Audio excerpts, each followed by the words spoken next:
বন্ধুরা, তোমরা তো কাঁচকলার অনেক রকমই রেসিপি ট্রাই করেছো। আজকে একবার এইভাবে ট্রাই করে দেখো তো কেমন লাগে খেতে। কথা দিচ্ছি বন্ধুরা, অসাধারণ লাগবে খেতে।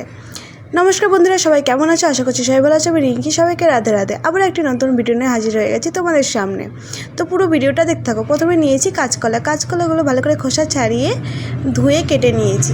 আর একটা মিক্সিং জারের মধ্যে কিছুটা পরিমাণে কেটে রাখা পেঁয়াজ, টমেটো একটা নিয়েছি দুটো কাঁচা লঙ্কা, আদা আর 1 চামচের একটু কম আমি নিয়ে নিয়েছি কালো সর্ষে, আর সামান্য পরিমাণে দিয়েছি গোটা জিরে। এবার সামান্য পরিমাণে লবণ দিয়ে দিলাম। লবণটা দেওয়ার একটাই কারণ সর্ষে দেওয়া আছে, তেতো না হয়ে যায় সেই জন্যে। সামান্য পরিমাণে জল দিয়ে কিন্তু এবার পেস্ট করে নিয়েছি খুব সুন্দর করে। এবার পেস্ট করে রাখা মশলা থেকে 3 চামচ মশলা আমি কাঁচকলার উপর দিয়ে দিচ্ছি।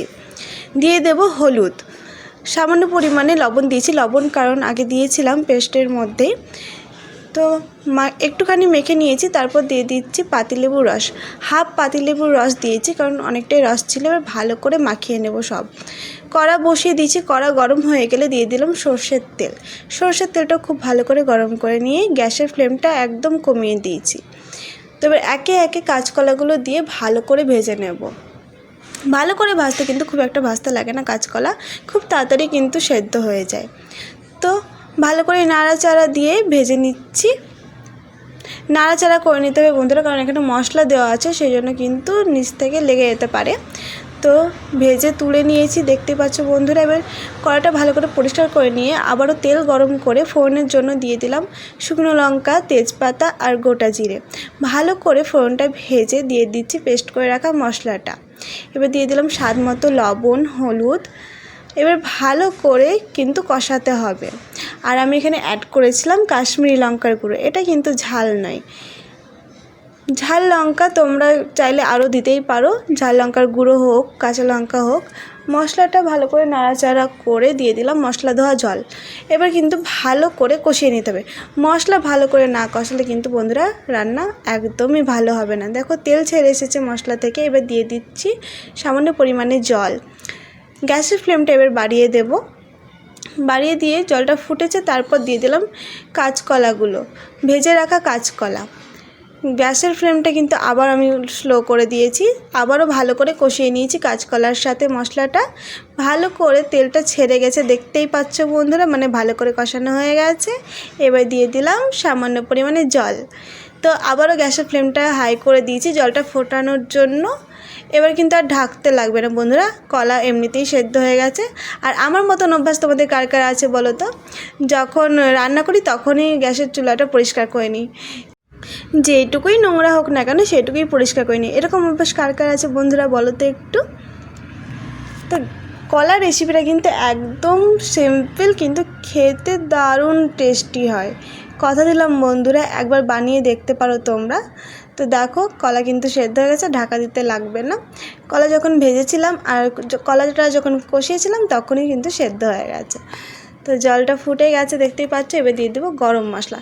গরম মশলা কিন্তু আমি নিজেই বানিয়ে থাকি ঘরে, এটাই আমার কাছে বেটার, এটাই সব থেকে ভালো আমার কাছে।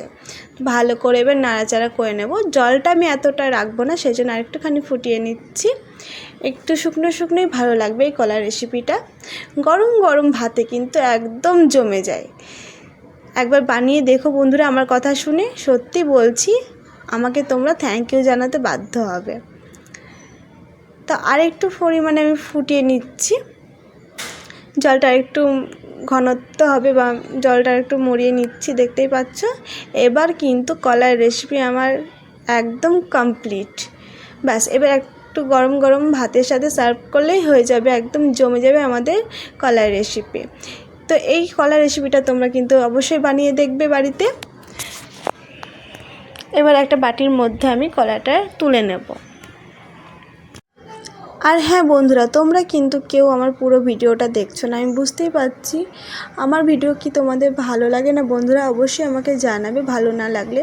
আর আমার কাছ থেকে কেমন ভিডিও আশা করো তোমরা, অবশ্যই সেটা জানাবে। তো একটা বাটি নিয়ে নিয়েছি, এবার তুলে নেব। খুব সাবধানে তুলে নিতে হবে কারণ গরম আছে এখনও। আর এটা কিন্তু গরম গরম ভাতের সাথে সত্যিই জমে যাবে।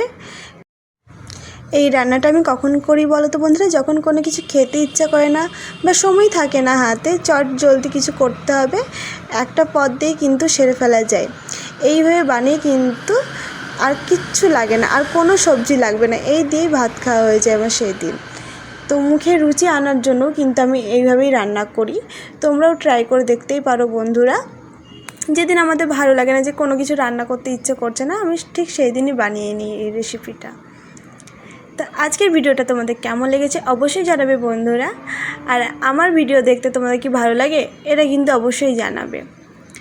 একদিন এভাবে ট্রাই করে দেখো, আর আমার ভিডিওটা যদি তোমাদের ভালো লাগে একটা লাইক কমেন্ট শেয়ার করতে ভুলবে না কিন্তু বন্ধুরা। তোমাদের একটা লাইক শেয়ার কমেন্ট আমাকে আরও উৎসাহ করে নতুন নতুন ভিডিও নিয়ে আসার জন্য। সবাই ভালো থেকো, সুস্থ থেকো, আবারও দেখাবে অন্য কোনো ভিডিওতে। আর হ্যাঁ বন্ধুরা, এতক্ষণ ধরে আমার ভিডিওটা দেখার জন্য সবাইকে অসংখ্য ধন্যবাদ। সবাইকে জানাই শুভ রথযাত্রা। সবাই খুব খুব এনজয় করো, মেলায় ঘুরো, সবাই ঘুরতে যাও, ভালো থেকো, জগন্নাথ দেবের দর্শন করো, সবাই ভালো থেকো, সুস্থ থাকো, এই কামনাই করি। আবারও দেখা হবে অন্য কোনো ভিডিওতে, ততক্ষণের জন্য সবাই সুস্থ থেকো। Okay bye, tata. আর হ্যাঁ বন্ধুরা, সাবস্ক্রাইব করে আমার পাশে থেকো তোমরা সবাই।